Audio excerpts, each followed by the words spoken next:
Welcome to our channel. Today we how to subscribe to Looker Explore Performance Tips, Beginner Guide step by step clearly. Log into your Looker account with your credentials. Once you're logged in, navigate to the Explore section. In the Explore interface, locate the gear icon or settings menu. Click on the gear icon to open the settings options. Look for the subscription settings within this menu. Select the option to add a subscription.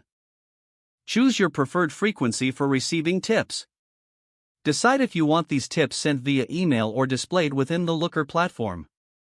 If you select email, enter the appropriate email address. Look for a confirmation message indicating that your subscription has been successfully created. You can now check your email or Looker interface for performance tips based on your subscription. Remember to regularly check your Looker settings to adjust your subscription preferences as needed.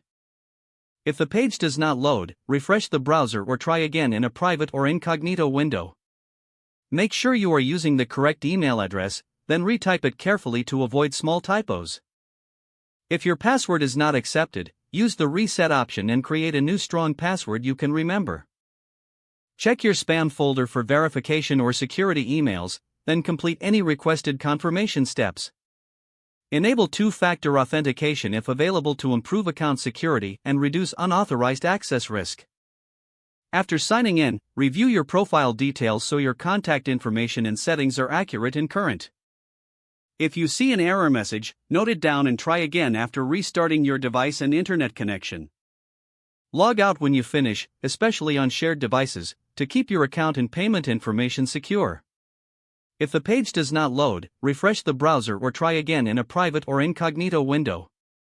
Make sure you are using the correct email address, then retype it carefully to avoid small typos. If your password is not accepted, use the reset option and create a new strong password you can remember. Check your spam folder for verification or security emails, then complete any requested confirmation steps. Enable two-factor authentication if available to improve account security and reduce unauthorized access risk. After signing in, review your profile details so your contact information and settings are accurate and current. If you see an error message, note it down and try again after restarting your device and internet connection. Log out when you finish, especially on shared devices, to keep your account and payment information secure. Don't forget to like this video and subscribe to our channel for more step-by-step tech guides.